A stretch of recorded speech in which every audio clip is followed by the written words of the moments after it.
अगर आप पाकिस्तान की मईशत को और पाकिस्तान के माशी मसाइल को समझना चाहते हैं, तो एस अकबर जैदी की ये किताब इश्यूज़ इन पाकिस्तान इकॉनमी ए पॉलिटिकल इकॉनमी पर्सपेक्टिव आपके लिए एक मस्ट रीड किताब होनी चाहिए। पाकिस्तान की मईशत को समझने के लिए बुनियादी तौर पे ज़्यादा टेक्स्ट अवेलेबल ही नहीं है। कोई ऐसी टेक्स्ट बुक अवेलेबल नहीं है जिसको आप रेफ़र कर सकें कि पाकिस्तान की इकॉनमी को समझने का बुनियादी फ्रेमवर्क क्या होना चाहिए। और ख़ास तौर पे पाकिस्तान जैसे ममालिक जहाँ पे अभी जो सियासी निज़ाम है वो इस कदर सिग्निफिकेंटली इम्प्रूव नहीं हुआ, वहाँ पे हमेशा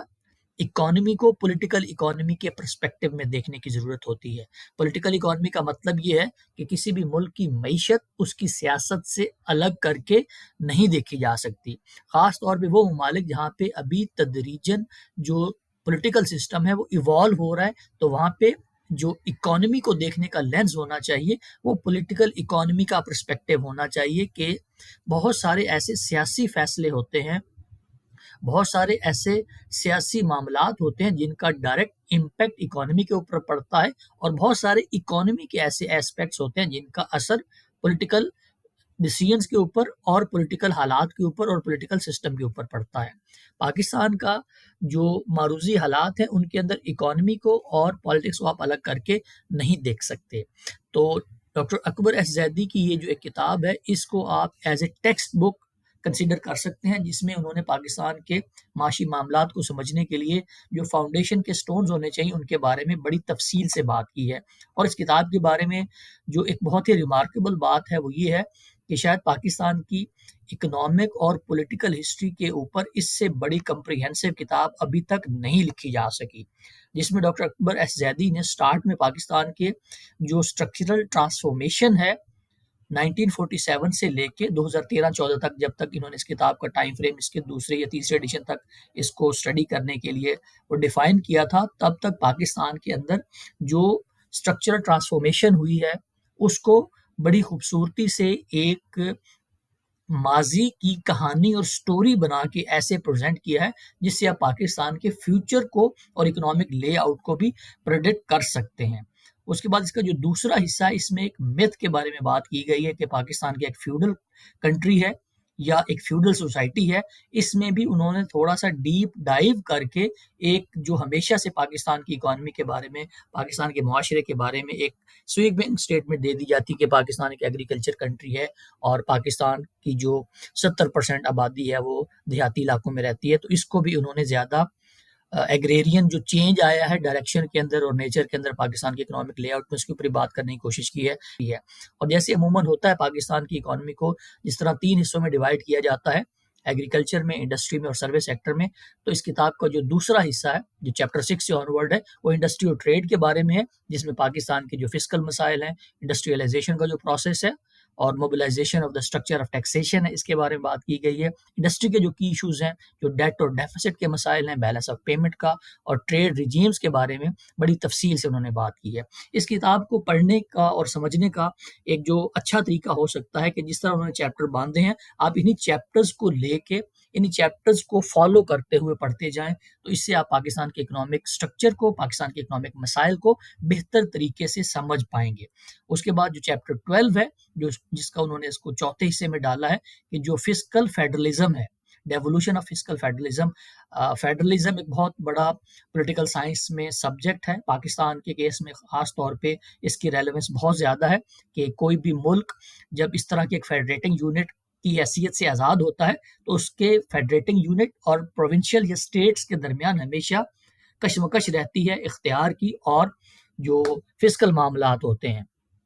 पिछले दिनों पाकिस्तान की एक लीडिंग यूनिवर्सिटी में जो फेडरलिज्म है इसके बारे में एक सेमिनार में भी जाने का इत्तेफाक हुआ, तो वहाँ से भी काफ़ी की लर्निंग्स हैं जो मैंने ड्रॉ की। उसके ऊपर आइंदा आने वाले किसी वीडियो में हम तफसील से बात करेंगे कि जो फेडरलिज्म के मसाइल हैं पाकिस्तान के इकोनॉमिक जो आउटलुक है उसके ऊपर उसके कितने असरात पड़ते हैं। तो उसके बाद उन्होंने फिस्कल फेडरलिज्म जो एक बहुत ही क्रिटिकल एस्पेक्ट है पाकिस्तान के अंदर, के कुछ पाकिस्तान के अंदर ऐसी फोर्सेस हैं जो कि सेंट्रीपीटल हैं और कुछ ऐसी हैं जो कि सेंट्रीफ्यूगल फोर्सेस हैं, कुछ ऐसी कुव्वतें हैं जो पाकिस्तान का एक मजबूत सेंटर देखना चाहती हैं, कुछ ऐसी फोर्सेस हैं जो कि चाहती हैं कि सूबे ज़्यादा से ज़्यादा आज़ाद हों। तो ये एक डायलेमा रहता है कि जो फिस्कल फेडरलिज्म है पाकिस्तान का और पाकिस्तान के जो इमर्जिंग डायनामिक्स हैं, इश्यूज़ हैं और प्रॉस्पेक्ट्स हैं, उसके बारे में भी उन्होंने इस किताब के अंदर काफ़ी तफ़सील से बात की है। फिर उसके बाद उन्होंने जो मॉनेटरी और फिस्कल पॉलिसी के मामलात हैं, फाइनेंशियल मार्केट और कैपिटल मार्केट है, इसके बारे में बात की है 14th चैप्टर के अंदर। फिर इन्फ्लेशन, सेविंग और मॉनेटरी पॉलिसी जो कि किसी भी इकॉनमी के बारे में की प्राइमरी इंडिकेटर्स होते हैं, उसकी long term sustainable economic growth को मेजर करने के लिए उसके बारे में बात की है। फिर एक जो बहुत ही अच्छा और एक बहुत ही रेलेवेंट एस्पेक्ट हो सकता है पाकिस्तान की इकॉनमी को एनालाइज करने का, वो 88 के बाद का पाकिस्तान का जो न्यो लिबरल इकोनॉमिक ऑर्डर की तरफ पाकिस्तान का चले जाना है, और उसके बाद उसी न्यो लिबरल इकोनॉमिक सिस्टम के बाद जब हमने स्ट्रक्चरल एडजस्टमेंट प्रोग्राम्स बनाए, उसकी कंपोजिशन क्या थी, उसके इम्पैक्ट क्या पड़े और हमारे मैक्रो इकोनॉमिक इंडिकेटर्स के ऊपर, उनकी डेवलपमेंट के ऊपर उसके क्या असरात पड़े हैं, इसके ऊपर चैप्टर 18 में उन्होंने बात की है। फिर 7वां जो पार्ट उन्होंने बनाया है, उसके अंदर उन्होंने पाकिस्तान के जो सोशल सेक्टर इंस्टीट्यूशंस हैं या जो गवर्नेंस के मसाइल हैं, उनके ऊपर बात करने की कोशिश की है कि पाकिस्तान के अंदर जो एक कंपोजिशन है एजुकेशन की, पॉपुलेशन की, अर्बनाइजेशन की, हाउसिंग की, और उसके बाद 17 चैप्टर में उन्होंने आईएमएफ के प्रोग्राम्स के बारे में बात की कि पाकिस्तान को जब भी आईएमएफ के पास जाना पड़ता है तो उसकी बुनियादी वजूहात क्या होती हैं, और उसके बाद आईएमएफ हमें स्ट्रक्चरल एडजस्टमेंट जो प्रोग्राम्स करने के लिए कहता है, उसके पीछे लॉजिक क्या होती है। फिर जो जो सस्टेनेबल डेवलपमेंट गोल्स हैं यूनाइटेड नेशन के, उनके बारे में उन्होंने बात की है, मिलेनियम डेवलपमेंट गोल्स के बारे में बात की है, सोशल सेक्टर की इम्प्रूवमेंट के लिए कौन कौन से की इश्यूज़ हैं, उनके ऊपर बात उन्होंने की है। और उसके साथ ही उन्होंने जो सोसाइटल इश्यूज़ होते हैं, इनइक्वालिटी का, पॉवर्टी का, कौन कौन कौन से ऐसे ट्रेंड्स हैं पाकिस्तान के अंदर, उनके कॉजेज़ क्या क्या हैं और उनके सॉल्यूशंस क्या क्या हैं। तो पाकिस्तान के जो बेसिक स्ट्रक्चरल मसाइल हैं, उनके ऊपर काफ़ी तफसील से उन्होंने बात की है, और पाकिस्तान की इकॉनमी को समझने के लिए उन्होंने बहुत ज़्यादा फोकस किया है कि पाकिस्तान की इकॉनमी को पॉलिटिकल इकॉनमी के लेंस से देखने की ज़रूरत है। पाकिस्तान में इकॉनमी को और पॉलिटिक्स को आप अलग-अलग करके नहीं देख सकते। तो ये एक ऐसी किताब है, बहुत ही कॉम्प्रिहेंसिव किताब है, जिसमें आपको पाकिस्तान के तारीखी तनाज़ुर को भी समझने की मदद मिलेगी कि पाकिस्तान में तारीखी तौर पे इकोनॉमिक डेवलपमेंट कैसी होती हुई नज़र आई, और उसमें पाकिस्तान ने कैसे इवॉल्व किया है, कैसे पाकिस्तान के अंदर एक बड़ी सेंट्रल फिस्कल जो फेडरलिज्म था, उसके होते हुए फिर 18th अमेंडमेंट आती है, और 18th अमेंडमेंट के बाद जो पाकिस्तान का टोटल रेवेन्यू है उसका 59% सूबों को जाने लग जाता है। और अब ये जो एक